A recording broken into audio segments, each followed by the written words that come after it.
Assalamualaikum guys, welcome back. Kita tahu zaman sekarang ni, kita semakin lama rasa semakin dekat dengan influencer, dengan idola, dengan kita punya artis kesukaan kita dan sebagainya. Sebabnya masing-masing boleh update status diorang, masing-masing boleh berkongsi gambar-gambar terbaru diorang tanpa kita perlu menunggu majalah, surat khabar dan sebagainya.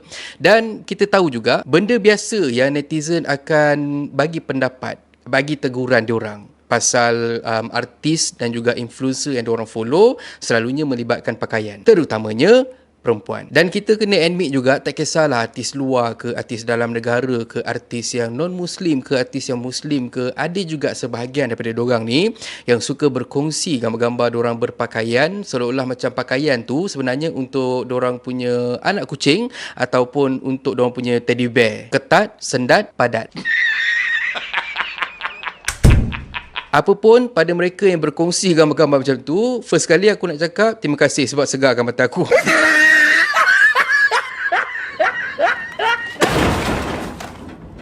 Cuma penat lah tak berkelip sebabnya orang kata kalau kali pertama tu rezeki, kalau kata kali kedua tu dah nama dia gatal.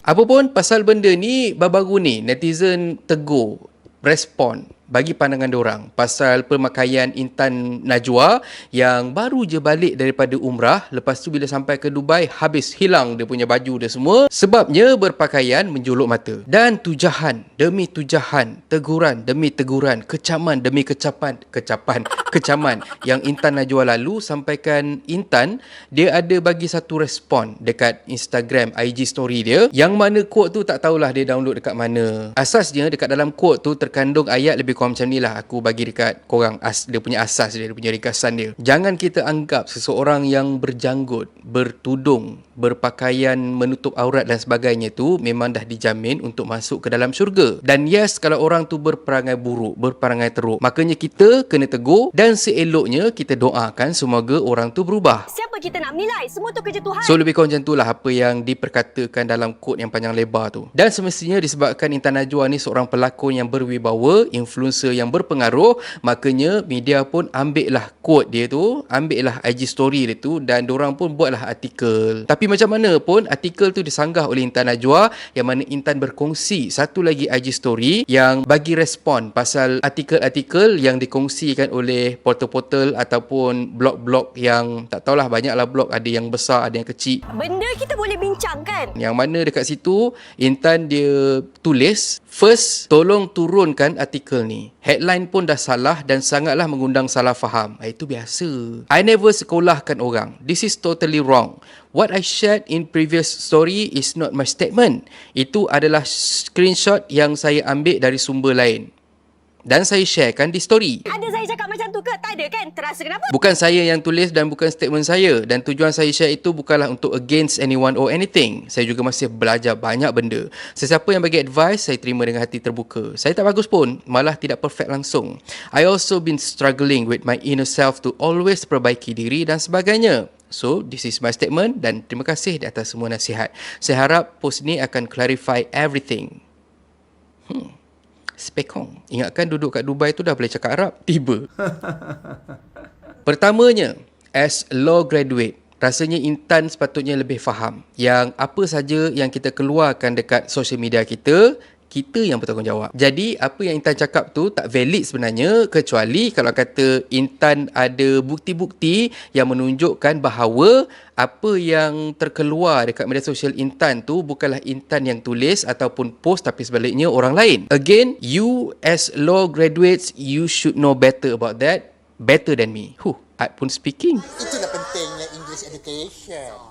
Kedua, apa yang Intan kongsikan tu, yang quote tu, memang aku setuju 100%. Dan of course, kami dekat sini, Don Event Channel, kami sentiasa mendoakan semoga Intan Najwa dapat cari jalan untuk perbaiki diri sendiri dan kuat istiqamah untuk terus ikut jalan Allah dan bawa pengaruh yang positif untuk peminat, untuk followers, untuk sesiapa saja yang kenal, yang tengok Intan Najwa, dan sentiasa bagi image positif dalam agama Islam. Banyakkan follow posting-posting daripada senior sebagai contoh Lisa Suriani, Yana Samsudin, Diana Amir dan sebagainya. Memang betul, kita dekat sini, kita sendiri tak pernah tahu pun apa yang akan jadi pada masa depan. Tak kisah baik ataupun buruk, itu semua bukan urusan kita sebab itu semua Allah dah aturkan. Apa yang penting untuk kita sendiri ialah kita sentiasa pilih untuk pergi ke arah ataupun pilih jalan-jalan yang menuju ke arah kebaikan. Dan ini pesanan bukan untuk Intan Najwa saja, tapi untuk semua jugalah sebenarnya. Kalau kata tak nak ditegur, tak nak dikecam dan sebagainya,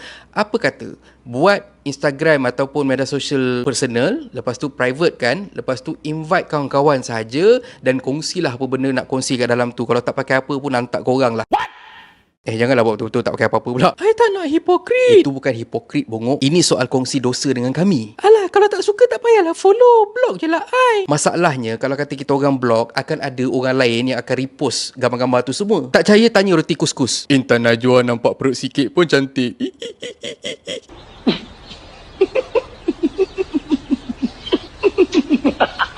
Aku tak nak dan tak berapa suka untuk tegur pasal aurat-aurat ni semua sebenarnya. Sebab aku dah nampak banyak sangat dah mereka yang sebelum ni pakai, ya Allah, na'udzubillah. Tapi di suatu masa dalam kehidupan diorang ni, alhamdulillah diorang berubah. Sampaikan diorang punya pemakaian tu, dia lagi menutup aurat daripada mereka yang sebelum ni lebih warak daripada diorang. Tapi bila kata kau buat dosa, lepas tu kau defend pula dengan ayat-ayat Quran ni, yang tu aku tak boleh terima. Sebab ada kau terima dan juga kau renungkan apa yang orang tegur kau tu, ataupun kau teruskan je lah hidup kau tanpa kau spin-spin ayat agama. Kita dah busuk tu, jangan pula kita busukkan nama agama. Itu yang penting. Dan akhir kata pepantun, yang baik jangan disanggah, yang buruk jangan diikut. Tutup aurat, tunggu hidayah. Hidayah lambat, maut menjemput. Ya? Dan kalau korang suka konten ada dalam channel ni, please consider to subscribe. Okay? So thank you very much for watching and have a nice day. Assalamualaikum.